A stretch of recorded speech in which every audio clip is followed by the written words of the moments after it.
We hardly need reminding that 50 years ago was a more innocent and trusting time, and a time when the news media was on the cusp of a transformation.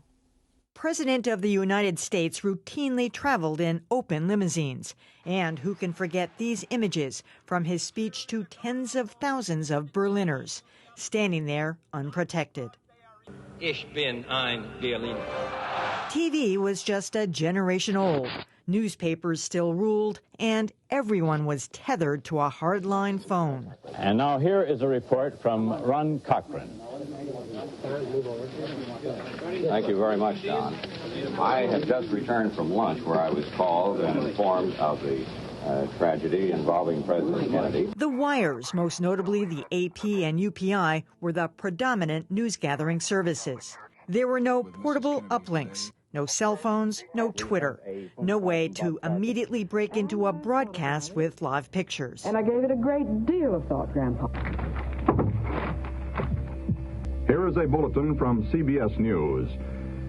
In Dallas, Texas, 3 shots were fired at President Kennedy's motorcade in downtown Dallas. But lest anyone think it was a journalistically pure time when rumor and speculation didn't make air, think again.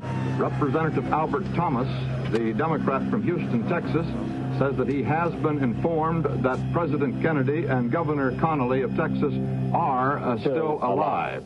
It was also one of those times when the humanity of journalists was on display. President Kennedy died at 1 p.m. Central Standard Time, 2 o'clock Eastern Standard Time, some 38 minutes ago. CBS's Charles Collingsworth was prescient.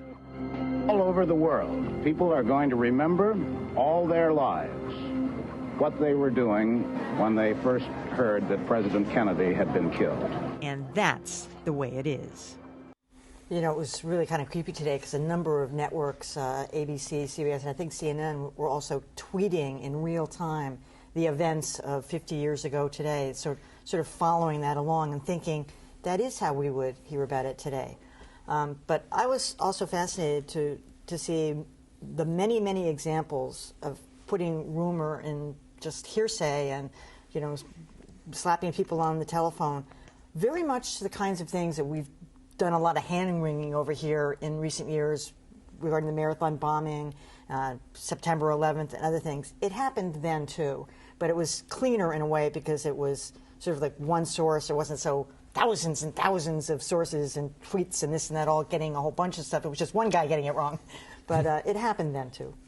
Well, one thing I've noticed from looking at some of the old footage is they at least had a sense of what a respectable source was. They kept, you know, originally, I guess the first word that Kennedy had died was from the 2 priests who read him the last rites.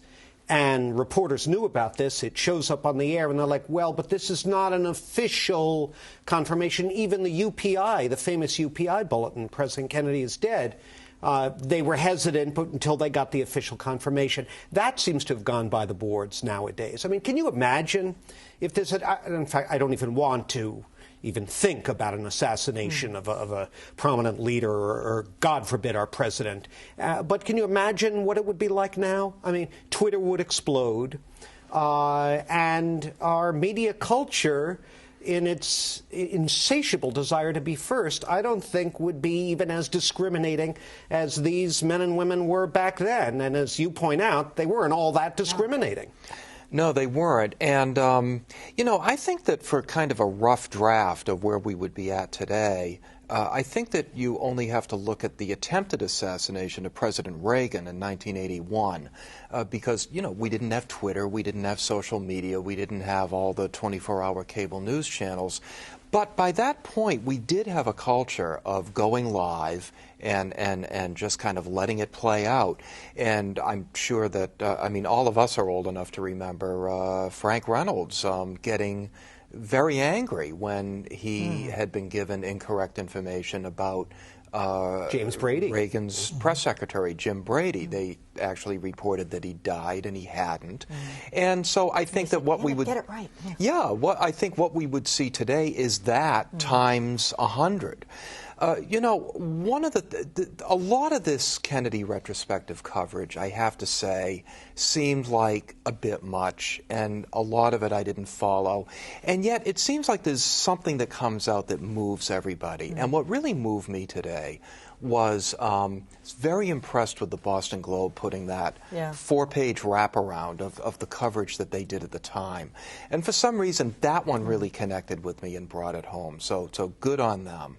It felt like a time capsule, that you could have the Boston Globe today and 50 years ago and get a sense for how different things were. Looking at the back page of that wrap, you know, usually you see a wrap and it's Sears, right? This is a wrap and it's history in your hands.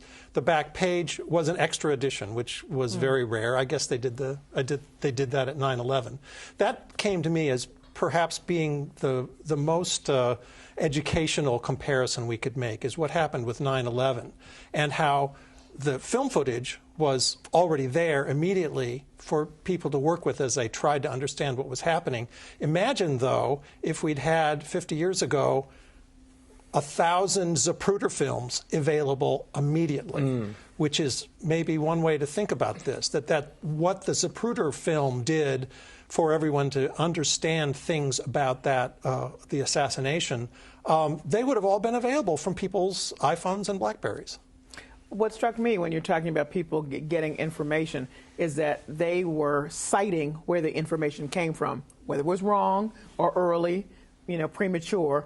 So-and-so told me. Now you're trafficking in a lot of, I heard through so-and-so, my source, blah, blah, blah, you know, which we get in trouble about as well. So to me, I was struck by at least people were willing to say immediately, here's where I got the information from. Then you can come back and say, so-and-so was wrong. They didn't quite know just yet, and we're correcting that information. So that's what is important to me. I can't get enough of this coverage because I have learned so much that I just did not know, both about the life and legacy of JFK, the fantastic work that was done here, and not just saying it because we're here, by American Experience, but also what happened in and around the assassination. The story from the surgeon who was in the room who said, you know, the shot hit Connolly and he slumped over, and if Kennedy hadn't had the brace on, he could have been. I mean, that's an amazing kind of, all these details. One other thing, you know, we forget, but there was an interview with Zapruder almost immediately, and no one no one said to him, well, where's the film? Can we show it? They didn't show that film. I believe, if this is correct, it was Geraldo Rivera, like 12 years later, 1975. Well, that video would be on the air before, I mean, it would just be out there, it would be gone. Well, as I recall, there was a group of people that saw it, because Dan Rather did see it, but they didn't show it. Yeah, but they didn't show it on the air, It would also be different now. Automatically, the partisan finger-pointing would begin. In the same way that after the Arizona shootings, Congresswoman Giffords, well, it's because of something Sarah Palin said. That didn't happen back then. Actually, Eric Severide predicted it would. I watched a clip of him saying that rending the flesh of America. It was, by the way, a lot of that video that we showed came from the History Channel, 3 Shots That Changed America.